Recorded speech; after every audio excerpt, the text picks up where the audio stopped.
Selamat datang di Zahra Movies. Jangan lupa subscribe, like, dan share. Terima kasih. Revan terdiam melihat hal itu, dan perlahan-lahan menundukkan dirinya agar membantu istrinya itu untuk membuka baju.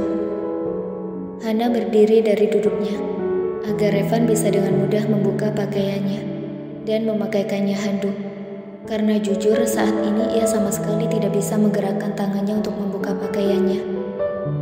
Dengan tangan gemetar, Revan mulai mengangkat baju Hana yang basah.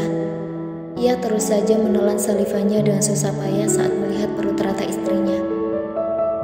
Ya Allah, kuatkan hamba-Mu ini. Batin Revan berdoa dan semakin mengangkat baju istrinya. Revan lagi-lagi menelan salivannya dengan susah payah saat sudah terlihat bra berwarna pink di hadapannya. Ya Allah, kuatkan aku. Batin Revan semakin memanjatkan doanya agar dikuatkan dari godaan di hadapannya.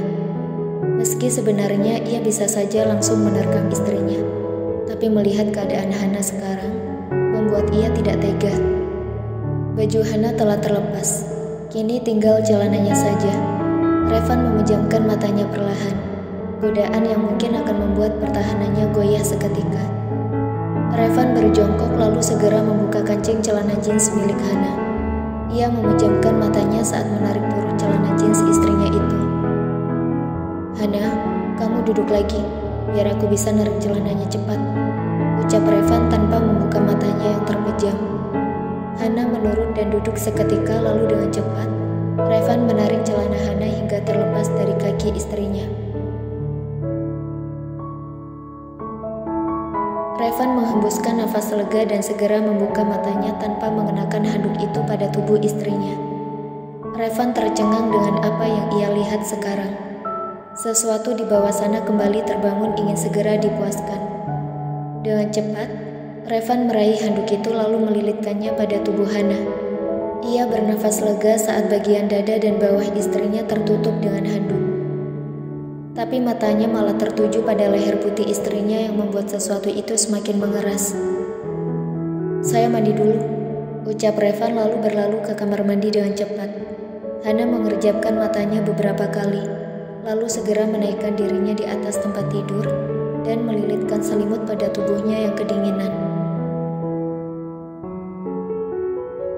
Revan keluar dari kamar mandi setelah mandi dan memuaskan dirinya yang terbangun karena melihat tubuh istrinya. Revan menatap Hana yang tertidur di atas tempat tidur dengan selimut yang melilit tubuhnya. Ia tersenyum kecil melihat hal itu, dan segera memakai baju dan celananya untuk segera tidur bersama dengan istrinya. Meski sebenarnya sekarang bukan waktu yang bagus untuk tidur, tapi ia ambil kesempatan mendekatkan diri dengan istri tercinta. Revan naik perlahan ke atas tempat tidur dan memeluk tubuh mungil istrinya dan mengecup singkat kening istrinya itu. Revan mulai memejamkan matanya untuk segera menyusul Hana ke alam mimpi, dan tidak lama setelah itu, ia pun tertidur pulas. Pukul 6:30 malam, Revan terbangun dari tidurnya saat merasakan sesuatu yang hangat menyentuh dadanya, bahkan sampai menembus kaos hitam yang ia kenakan. Revan sedikit menundukkan kepalanya lalu menatap istrinya dan mengernyit heran. Dengan perlahan, Revan menyentuh kening Hana dan tersentak saat merasakan suhu tubuh Hana yang tidak normal. Hana, ucap Revan menepuk pelan pipi Hana. Namun wanita itu sama sekali tidak membuka matanya. Revan terduduk seketika dan segera meraih ponselnya di atas meja untuk menelpon seseorang. Cukup lama telepon berdering. Akhirnya seseorang di seberang telepon mengangkatnya. Halo, Tuan Abraham, ada apa menelpon saya malam-malam? Tanya seseorang di seberang telepon dengan nada sedikit ketusnya.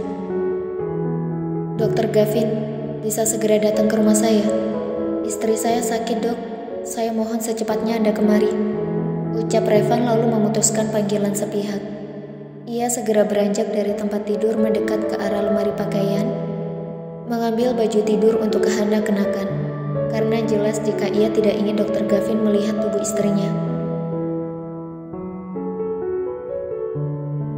30 menit kemudian, seorang pria tengah memeriksa wanita yang tertidur di atas tempat tidur. Ia menoleh pada suami wanita itu yang menatapnya dengan tatapan tajam. "Bagaimana keadaan istri saya, Dok?" tanya Revan tidak sabaran. "Sifat posesifnya muncul sudah," ucap Dr. Gavin dengan menatap data Revan. "Dia baik-baik saja, hanya demam biasa. Sebaiknya kau kompres dulu keningnya, agar suhu tubuhnya kembali normal," ucap Gavin dan segera membuat Revan keluar dari kamar. Gavin menghembuskan nafasnya melihat tingkah laku sahabatnya itu.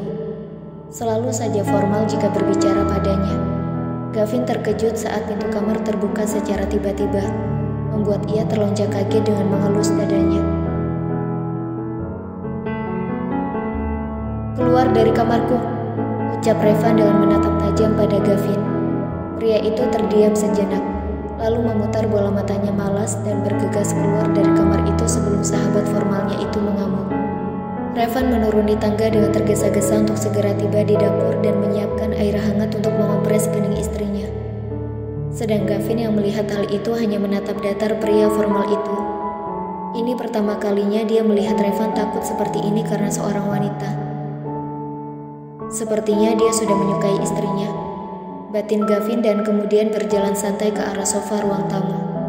Saat Gavin ingin mendudukkan diri di sofa tunggal di ruang tamu itu, ia terkejut ketika mendengar suara Revan yang baru saja keluar dari dapur. "Terima kasih telah memeriksa istriku. Kau boleh pulang," ucap Revan yang terdengar seperti perintah di telinga Gavin. Gavin menatap tidak percaya pada pria di hadapannya itu. Ia bahkan belum mendudukkan diri di sofa, tapi sudah disuruh pulang oleh tuan rumah. Yang benar saja. "Apa begini caramu berterima kasih? Aku bahkan belum duduk di sofa, tapi kau sudah menyuruhku pulang. Yang benar saja kau, Van," ucap Gavin tidak percaya. Sungguh tuan rumah yang sangat berbahaya. Sudah tidak menyediakan kopi untuk tamu, belum duduk di sofa saja sudah disuruh pulang. Astagfirullah, batin Gavin beristighfar untuk tetap sabar. "Atau mau ku antar kamu ke pintu?" ucap Revan dengan alis yang terangkat sebelah. "Teman kampret," ucap kesal Gavin dan segera beranjak ke pintu untuk keluar. "Gavin," teriak Revan membuat Gavin menghentikan langkahnya, lalu menoleh penuh harap pada Revan. "Jangan lupa tutup pintunya," ucap Revan lalu segera naik ke tangga untuk ke kamarnya. Gavin mengepalkan tangannya karena kesal. Ia pikir Revan akan mempersilakannya untuk duduk terlebih dahulu atau membuat kopi sendiri. Tapi ia malah diingatkan untuk menutup pintu. Sungguh teman tidak ada akhlak. Gavin memejamkan matanya dengan berusaha untuk mengatur nafasnya yang tidak beraturan karena kesal pada sahabatnya itu. "Astagfirullah, astagfirullah, astagfirullah," rafalnya berulang-ulang. Sungguh Revan benar-benar menguras emosinya. Gavin berjalan cepat untuk keluar dari rumah sahabatnya itu. Dan tidak lupa, dia juga harus menutup pintu. Dasar teman sialan, selalu saja seperti ini. Benar-benar menguras emosi, batin Gavin, dan segera menutup pintu rumah Revan dan berjalan cepat ke mobilnya untuk segera pulang.